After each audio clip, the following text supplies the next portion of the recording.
And now, here to let you know there is no perfect movie, here is Tyler Wolff. What's going on, guys? I'm Tyler, and yes, as you can tell, I am back home, but I am here to talk about day 3 of my experience at the Toronto International Film Festival, as well as tell you why Can You Ever Forgive Me is no perfect movie. So day 3 was a little less eventful than the previous 2 days, but I still did have a ton of fun. For one, I had a very in-depth conversation with this one gentleman named Elvis, who we had a pretty good time just chatting about what movies we were excited about TIFF, just ones in general that we were anticipating, shows that we really loved. It was just such a unique experience. I'm glad I met him, and if by any chance you're watching this video, I was so happy I met you. I'm so happy we had that conversation.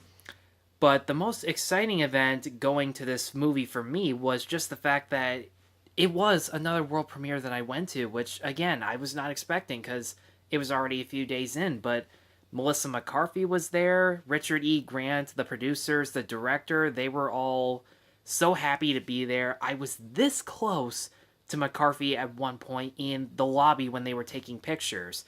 In fact, here's this very terrible quality picture that I took because when you zoom in on my camera, it just looks like shit. That's the main reason I haven't shown any pictures or clips. So for those who don't know, Lee Isreal was a very successful biographer from the 60s to 80s, but after a while she couldn't find any more work. She became an alcoholic. She had a very abrasive personality, a little bit similar to McCarthy's usual characters. And out of complete desperation, she begins to forge letters from famous authors and playwrights, and when people become suspicious, she eventually starts stealing copies from archives and replacing them with forgeries she made.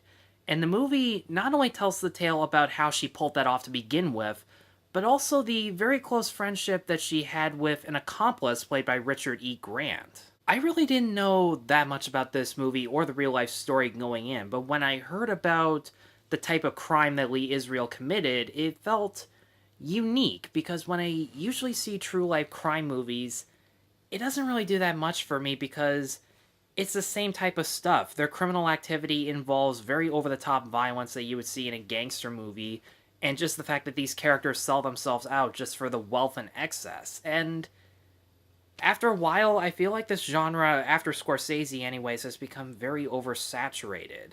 Which is why I kind of like movies more like The Big Short, where it's more about the people solving these crimes. But the thing that really stood out to me about this movie is that Lee Isreal, as a character in the movie anyways, doesn't really sell herself out for excess and wealth. She just wants to be able to pay the bills, and not only that, she's happy that anyone takes any interest in her writing, even if she's just copying another person. She cared more about her pride and the fact that even when she is caught, she doesn't seem to regret her actions that much. And you can definitely see that in Melissa McCarthy's performance. This has got to be some of her best work. I don't know if it's my favorite performance of hers, but it is the most restrained. Because usually her characters are just as fast and energetic as the comedies that she's in. But for this one, she has to take her time. She has to deliver certain scenes without dialogue and having to concoct her own plan. All we can tell is through her expressions that she's thinking of something devious and she's taking her time to make sure that's a foolproof plan.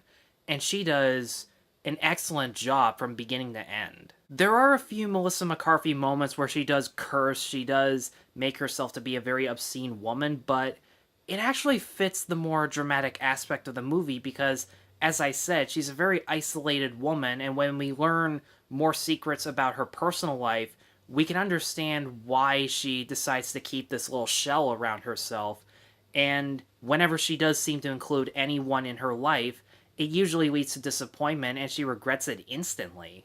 Richard E. Grant as Jack Hawk is also really good because before this movie, I usually saw Richard E. Grant as just that other stuffy British man that you see as a villain in certain movies and shows, especially in Logan, which before this was the only big thing that I had ever seen him in, but here he sells every scene that he's in. He's a very sly and flamboyant individual who likes to hide the fact that he is a lonely individual by just trying to bring happiness to anyone he comes across, especially Lee.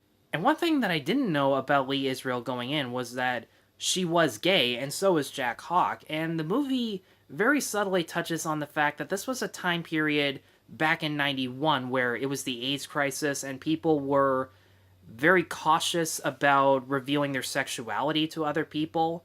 And one thing the movie does touch upon, something that I never would have thought of, is that gay men and lesbians at a time, believe it or not, kind of kept their distance from each other because of different experiences that they went through.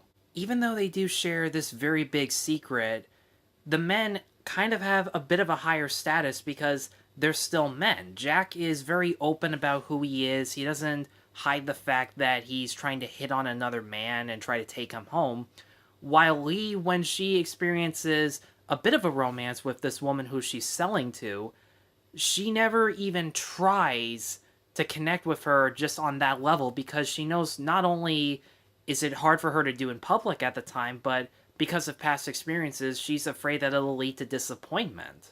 The music in this movie is also really good, and what they talked about in the Q&A afterwards is that a lot of the song choices in the movie were actually Lee Isreal's favorite songs. She was a big fan of female jazz artists, and apparently they're actually going to try to sell this on a vinyl, and I'm kind of looking forward to how that does. There were moments where the pacing did drag a little bit, and the only real explanation for that I can think of is because these two main characters like to present themselves as very highly intellectual people. The references that they talk about from the authors, the works of literature, are very specific to a certain time period that I feel like a lot of audience members are not going to be familiar with, and let's be honest, that certainly has lived on in the millennial era, don't get me wrong, but when you're talking about certain vaudeville or 50s era writing, it's kind of hard for some people, it's going to be hard for some people to connect with. And that part does matter a little bit because these were some of Lee Isreal's favorite works, and she took pride in kind of copying off of that because she knew for a fact that the people she's ripping off were geniuses. If you're a super big Melissa McCarthy fan, I'm not really sure how much this is going to do for you because it's not like her other stuff. It's a lot slower. It focuses more on the character's personal demons in a dramatic way as opposed to just tossing it up as a joke. But if you've been tired of her comedies lately and just want to see her give a straightforward performance, you're going to get that. At the Q&A, she was very modest and right to the point. She never tried to be jokey, and I really appreciated that. And the ironic thing is, as opposed to her shoving Ben Falcone into her movies, Falcone was actually attached to this project before she was even cast. If anything, he's the reason that she was in this movie. And for once, I'm glad about that, because Ben Falcone has been kind of been interfering, not in the best way. Melissa McCarthy is as restrained as you possibly can. She's joining that rank of people like Adam Sandler or Jason Bateman and even Jim Carrey in proving that comedians can be the best actors. And I'm looking forward to seeing what other stuff she might do in the future. She was great. Richard E. Grant was great. The message and the themes behind it were also really good.